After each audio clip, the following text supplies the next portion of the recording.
आज हामी काव्यको प्रयोजनबारे प्रकाश पार्नुहोस् भन्ने प्रश्नको उत्तर लिएर आएका छौँ। काव्यको प्रयोजन भन्दा बित्तिकै प्रयोजन भनेको उद्देश्य, काव्य लेख्नको अथवा साहित्य लेख्नुको उद्देश्य के हो त, कुन उद्देश्यले साहित्य लेखिएको हुन्छ त भन्दाखेरि चाहिँ विभिन्न व्यक्तिपिच्छे यो चाहिँ फरक फरक उद्देश्यहरू रहेका हुन्छन् र जस सम्बन्धमा विभिन्न पूर्वीय विद्वानहरूले काव्य लेख्नको प्रयोजनलाई चाहिँ विभिन्न ढङ्गले विश्लेषण गरेका छन्। भरत मुनिले चाहिँ सबै वर्गका व्यक्तिहरूलाई उपदेश दिन भनेका छन्। त्यस्तै गरेर भामहले धर्म, अर्थ, काम, मोक्ष जस्ता पुरुषार्थ प्राप्त गर्नको लागि लेख्ने गरिन्छ साहित्य भनेका छन्। त्यस्तै गरेर वामनले चाहिँ आनन्द प्राप्तिका लागि लेख्ने गरिन्छ भनेका छन्। र समग्रतामा चाहिँ काव्य लेखनको प्रयोजन के छ त, अथवा काव्यको प्रयोजन मा चाहिँ समग्रमा चाहिँ हामीले मम्मटको विचारमा सबै कुराहरू समेटिएको हुँदाखेरि चाहिँ मम्मटले भनेको विचारलाई आधार मान्दै समग्रमा चाहिँ काव्यका प्रयोजनलाई 6 प्रकारमा विभाजन गरिएको छ। 1 नम्बरमा कृतिको प्रयोजन। कृतिको प्रयोजन भनेको कस्तो हो त भन्दा यस वा कृति लाभ गरेर अमरत्व प्राप्त गर्नको लागि, यस अथवा अमरत्व प्राप्त गर्नको लागि, नाम कमाउनको लागि लेख्ने गरिन्छ भनेको है एउटा कृतिको प्रयोजन भनेको। कृति लेखिसकेपछि चाहिँ कृतिको अर्थ चाहिँ यस अथवा नाम कमाउने जुन यस हुन्छ नि, प्रतिष्ठा है, हामीले चाहिँ अझ जसै भनेर पनि बुझ्छौँ होइन, र यस कमाउने अथवा नाम कमाउनको लागि लेख्ने गरिन्छ। त्यही भएर कृतिको प्रयोजन 1 नम्बरमा। कृतिको प्रयोजन भनेको नाम कमाउनको लागि अथवा अमरत्व प्राप्त गर्नको लागि काव्य लेख्ने गर्छन् धेरै जसोले भनेर कृतिको प्रयोजनमा व्याख्या गरिदिने है। त्यसपछि दोस्रोमा छ धनलाभको प्रयोजन। कृति सिर्जना गर्दाखेरि चाहिँ यसबाट केही अर्थ अथवा केही पैसाहरू, जस्तै कृतिको बिक्री वितरणबाट अर्थको प्राप्ति हुन्छ। अर्थ प्राप्ति हुनु भनेको धनलाभ हो। कसैले चाहिँ लेखेर नै यसो कमाइकाज गरौँ भन्ने हिसाबले पनि लेख्ने गर्छन् साहित्य भन्ने चाहिँ धनलाभको प्रयोजनमा लेख्नु होला। त्यसपछि व्यवहारिक ज्ञानको प्रयोजन। काव्य अध्ययनको माध्यमले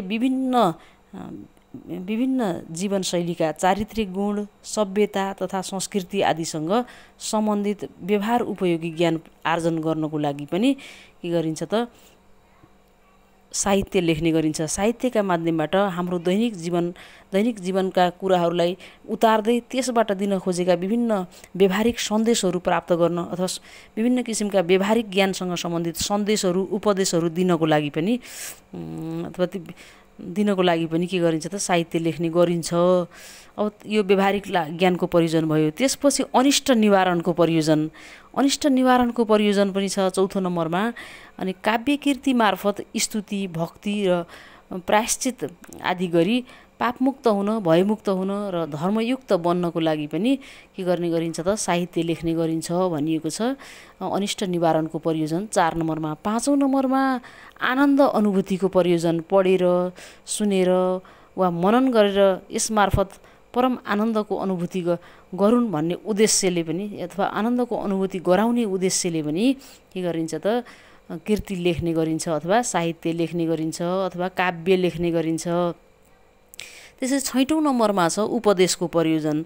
उपदेशको प्रयोजन भनेको पर्वलाई पनि 3 भागमा विभाजन गरिएको छ। उपदेशको प्रयोजनलाई चाहिँ प्रभु सम्मित शैली भनेको ठुला बडाहरूले सानालाई बताउने शैलीमा, ठुला मान्छेले साना केटाकेटीहरूलाई सम्बोधन गर्दाखेरि कसरी सम्बोधन गर्छन् त्यस्तै किसिमको शैलीमा लेख्ने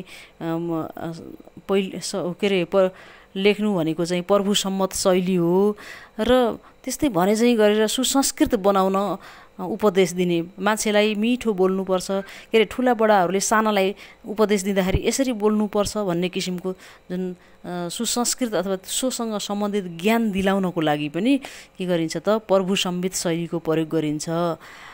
र यसले चाहिँ व्यक्तिलाई सभ्य बनाउन सहयोग पर्छ भने चाहिँ।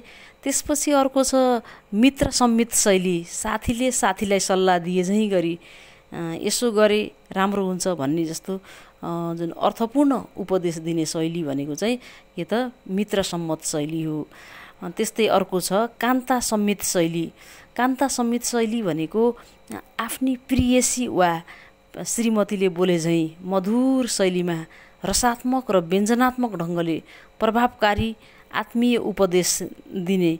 यसरी उपदेशको प्रयोजनमा पनि तीन ढङ्गले, कतै ठुला बडाले साना मान्छेलाई उपदेश दिए जस्तो गरेर, कतै साथीले साथीलाई सल्लाह दिए जस्तो गरेर, कतै प्रेमिका अथवा श्रीमतीले मधुर स्वरमा बोले जस्तो गरेर, यो चाहिँ तीन ढङ्गले चाहिँ उपदेश दिने उपदेशको प्रयोजनलाई चाहिँ तीन ढङ्गले व्याख्या गरिएको छ। र काव्यको प्रयोजनको व्याख्या गर्दाखेरि चाहिँ हामीले 1 नम्बरमा कीर्तिको प्रयोजन, 2 नम्बरमा धनलाभको प्रयोजन, 3 नम्बरमा व्यवहारिक ज्ञानको प्रयोजन, 4 नम्बरमा अनिष्ट निवारणको प्रयोजन, 5 नम्बरमा आनन्द अनुभूतिको प्रयोजन र 6 नम्बरमा उपदेशको प्रयोजन भनेर सम्झिने।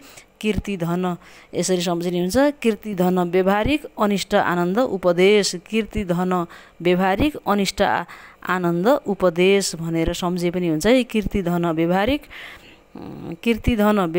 अनिष्ट निवारण